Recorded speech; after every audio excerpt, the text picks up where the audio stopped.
morning, guys. I'm sitting here at my laptop. My morning meeting begins in precisely, I was about to say 10 minutes, but right as I picked up my laptop, 9 minutes. As you guys know, I'm working the dayside shift from home all this week. It all started last week, and that's because I'm quarantining. I recently went on vacation, and the rule is you have to quarantine for 2 weeks. So Zach and I sat at home this entire weekend, and then I have to work from home. I'm not allowed into the workforce. I'm not allowed into the news station. Obviously, I can't do my morning live shots from home. You know, I can't do it myself, so they have me working a dayside shift. So we are off to a much later start, but I wanted to tell you guys a little bit of advice. Sometimes you ask me, like, should I move in with my boyfriend? Should I not? The answer is, do not move in with him unless you are 100% comfortable with him. Because, for example, this is how comfortable you have to be. In last night's episode of Clancy Decides to Sleepwalk Around the Entire Apartment, I was informing Zach that there were snakes all over our apartment. They were all over the bedroom. They were in the bed. I couldn't get them out. Obviously, none of this was happening. We didn't have snakes in the apartment. I was sleepwalking. And like when I sleepwalk, I can't remember it all in full. It's very foggy, but I do distinctly remember being like, you have to come in the bedroom and look. How delusional is that? That like I open the door and I'm like, look. I'm like looking at him as if there are snakes everywhere. And he is so good. He's like, oh, like, yeah, there are snakes. I don't even know what he says, but he's so good about it. But yeah, definitely don't move in with your significant other until you are reaching that level of comfort. But anyway, I need to do some, important things before the morning meeting, aka really just sit here and wait for it to begin.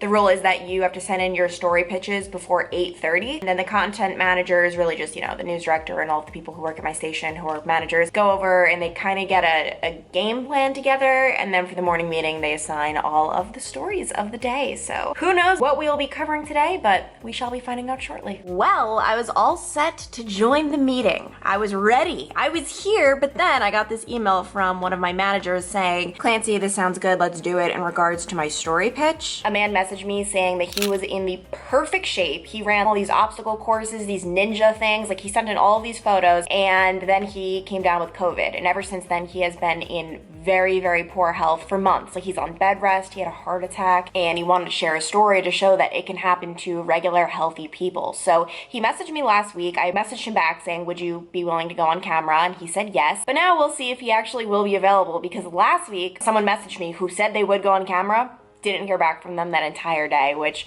sucks. I never heard back from them since then. Like they just completely ghosted me. Like they gave me their cell phone number and everything, which is so annoying because at least message me and say, hey, I changed my mind. That's totally fine. I understand that, but don't just not message me.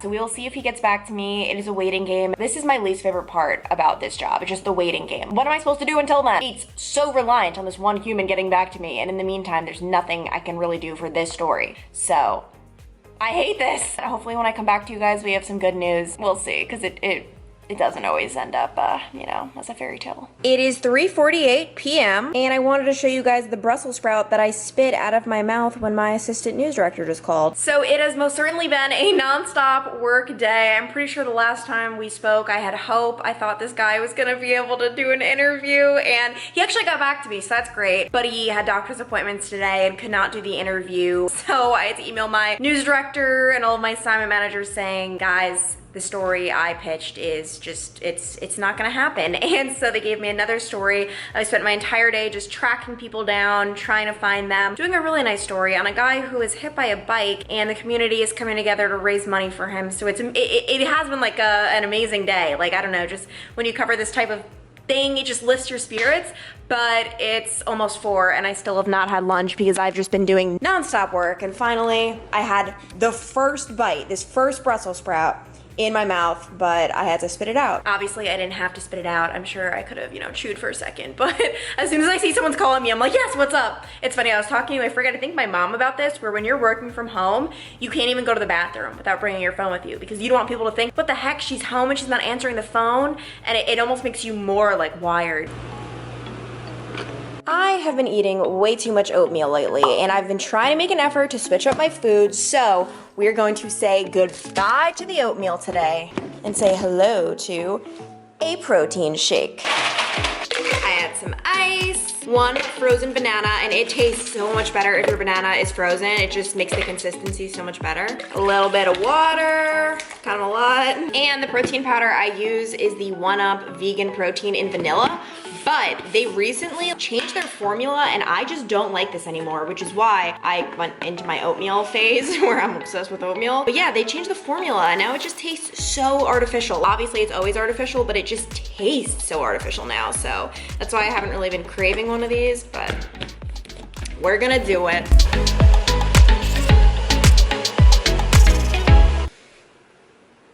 I really can't open it. This is why I don't like shakes. Yes! Ow, I'm in so much pain, but yes. Oh. This right here is how you know Zach is not elite. He needs all of his artificial energy. Oh yeah, I'm not elite. Oh my gosh, it just got so big out of nowhere. This helps cure the headaches you give me. Touche. This right here is the dinner that I cooked for Zach tonight.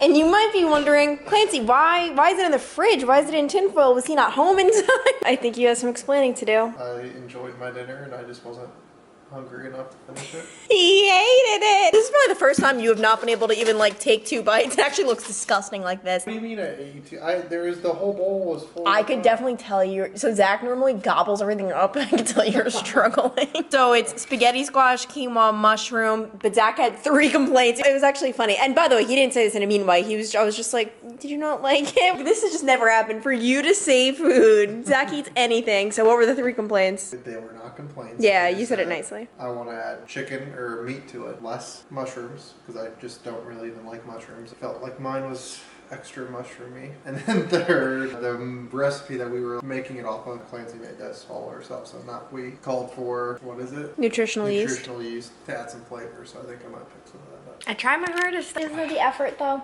It's the effort here. And she was very nice because we really don't make each other dinner very often. And that's not a mean thing. It's just Clancy makes her dinner. I make my dinner. That's how we live our lives most of the time. So it was very nice of her to cook dinner tonight. But yeah, it wasn't my cup of tea tonight. But it's all good. I'm not going to starve to death. That's the good thing. Yeah, this is a fail. We're going to pack it in tonight, folks. Watching a little bit of Jeopardy, even though this is definitely not my Kevin, idea. Elaine, and Jack know that they're lucky I'm not on the stage.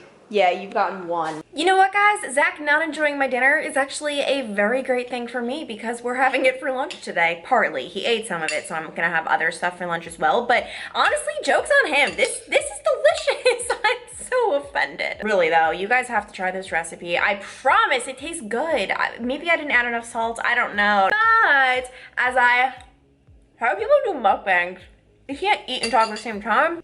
Let me put that aside for a second. I wanted to talk to you guys about a recent announcement at my work.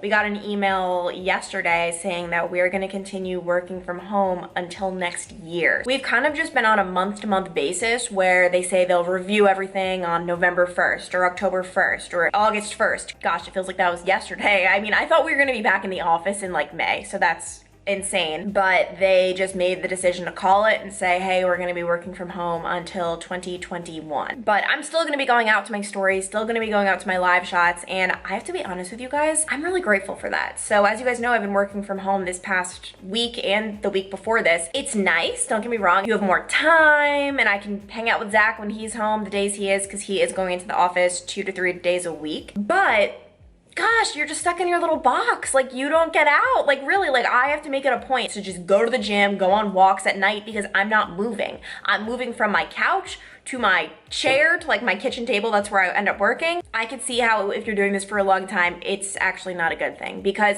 trust me, when the stay-at-home orders went in place and all of my friends are working from home, I was a little bit scared, I'll be honest. It's this virus is out there, this pandemic, and I'm going out and I'm interviewing people. Don't get me wrong, my work has been phenomenal with safety and they've never prioritized a story over our health, but I'm a news reporter. I have to go out and get the story. I have to talk to people. It's just necessary. And so there were times when I'm thinking like, wow, all these people who are just working from home, really not doing much. I was a little bit jealous of that, especially as I'm waking up so early and like not sleeping and everyone's like, man, I'm doing nothing during the pandemic. This is so great. And then it switched to, okay, this is getting old. And now I can see why it switched to, okay, this is getting old. Just staying home in a little box, that's, I don't know, it's not very good for the mental health, and especially when it gets cold outside. Like when you can't go on walks. I mean, I guess you could, but this girl is not. And as a news station, we still do have some people who are going into work. For example, all of our anchors, they're back in the studio. For us though, on mornings, our weather person and our traffic person, they're still working from home. But our news director, or assistant news director, managers, they're going into the office.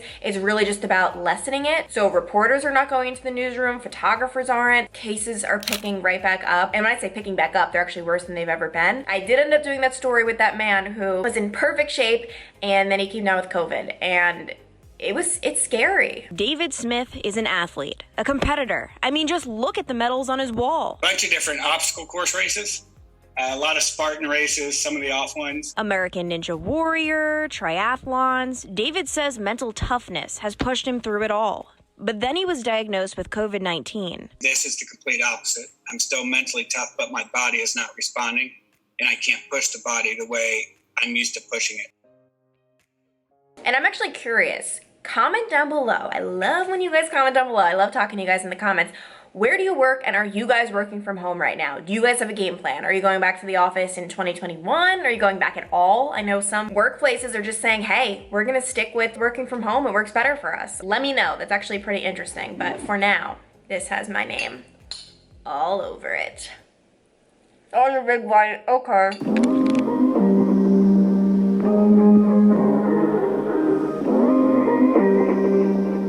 For the past 2 weeks that I've been working fully from home, I have been getting ready every single day. From my dress to my makeup. Yeah, maybe I'm not straightening my hair or anything, but it's tied up, you know, it's manageable. But today, that's not gonna be the case. We've got work on the top, comfort on the bottom. We're really just, you know, cruising, not really taking things too seriously. I mean, I'm taking my work seriously, but I'm not taking my appearance or how I feel seriously with being put together, because today's my last day. So my big thing with like getting ready each day, putting on my dress, making sure I'm ready even if it doesn't matter I'm not on TV, was because I wanted to create a good routine. You know, you never want to get into a bad routine, but this is my last day doing this, so I don't care about the routine. We're gonna be comfy. This morning, guys, we were in a predicament because I listen to podcasts all the time. When I'm driving, when I'm walking, when I'm getting ready. And sometimes there's a podcast I really want to listen to, but I try to go in order, or at least if I'm in the middle of one, I'm not just gonna jump to another. I am in the middle of Laura DIY's podcast. She and her boyfriend started one. I had never watched any of her YouTube videos. I'm just not into DIY craft, that's just not my thing, but I think their podcast is so good. But then the most anticipated podcast just came out, Sophia with an F, Real Friends featuring MILF Hunter. If you guys follow the Call Her Daddy drama, man, I mean, I don't want to get too into it, but briefly for those of you who are unfamiliar with the situation, two podcast hosts had this crazy successful podcast, Call Her Daddy, and then they had a falling out, split up. One of the hosts, Alex, took over the whole show. Sophia, the other one, has just been annihilated on the internet. Everyone hates her. Everyone is going crazy. Alex is in on it. Like, she's making everyone hate her, which Sophia came out with her first episode, and I agreed with what she said. Like, how can you create this smear campaign against your ex-best friend? Like, I am like so sensitive to group bullying. Like, I never want to talk behind anyone's back, but I think sometimes it's almost necessary. And hear me out. If I come home and I need to vent to Zach, for instance, my boyfriend, or maybe my best friend, or my mom, I don't consider that talking behind someone's back. But for some weird reason, when there are two or more people involved, it's just different when you're talking with multiple people. Because I guess if the roles were reversed, if someone were to tell their best friend or their mom or their boyfriend, like, Clancy's annoying me lately, Clancy's doing this, I get it. You need to tell someone. But if they were telling multiple people all at once and they're all laughing about me, like, that's not cool. Everything that has been going on the internet is not cool. I don't know how people can trash someone the way they do. And cancel culture even, like, I think cancel culture, my thoughts on cancel culture.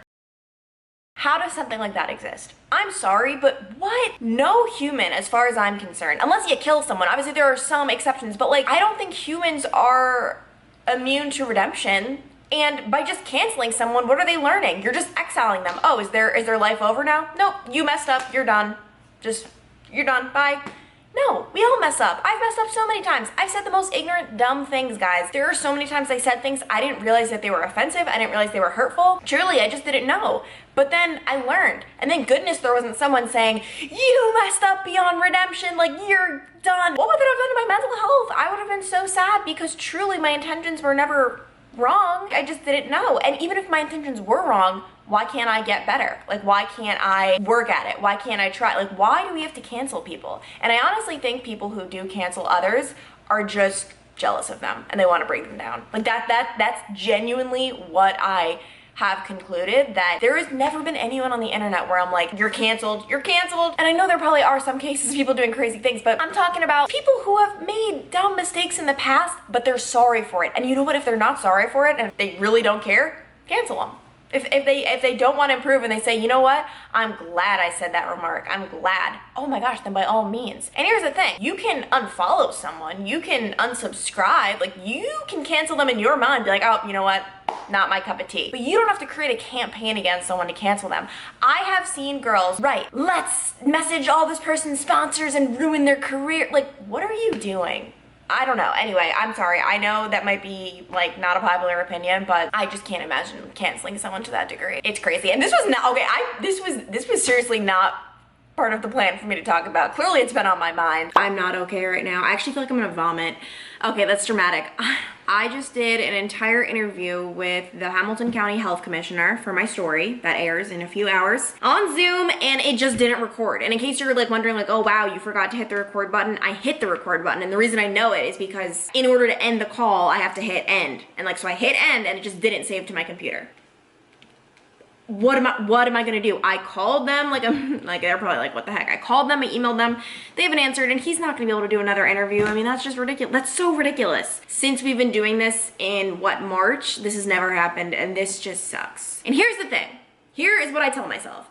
I was thinking about this today. I have to think in my head, we're gonna get through this, we're gonna do this, it's okay, we're gonna move on. It's not a big deal, like no one died. I was thinking in my head, I'm like, wow, if my bosses knew the way I try to like tell myself to think, they'd be like, no, you need to care, you should care. But the reason for me it's different is because in my mind, I am naturally like the most type A, like, oh my God, like hard on myself type person. It's not that serious, we're gonna figure it out. I'm maybe gonna reach out to other health departments and it's gonna be fine. You're gonna get through it. This is me coaching. You're in the middle of watching me coach myself. I'm really not okay. Well, this is embarrassing. I don't even know what to say. I don't even know what, oh, guys. I'm legit sweating. I'm not spelling my name again. Okay, fine. Deal. As long as you answer my questions. Okay. He did another interview with me. There are good people in this world. So, future Clancy coming at ya. I promise you, I did record an ending clip. I'm gonna overlay it here, but for some weird reason, my camera will not import it. So what you're looking at right now is me screen recording it, but the audio sounds terrible, and it just looks weird. So I wanted to just end it on photo booth, because isn't this quality so much better? You see how that works? Clearly not. But also, look forward to next vlog, because that is when I go back to the morning shift. I recorded the entire process, waking up early for the first time in almost a month, and just doing it all over again, how I felt. It's a fun vlog. I'm in the middle of editing that one now, so I think that one's gonna be good. Make sure you are subscribed and you have your bell notifications on, because I've been getting so many messages from you guys telling me that you're subscribed, but it's not popping up in your subscription box. So definitely turn the little bell on down below, because then, hey, Saturday, 10 a.m., that's when I upload. It's gonna be a little notification saying Clancy uploaded a new video, and you're gonna be the first to look at it. So anyway, that's pretty much it. Obviously, on social media, I'm pretty active on there as well with when I upload and the schedule, so links down below for that. It's just my name, Clancy Burke, on everything. But yeah, thank you guys so much for watching, and I'll talk to you guys later.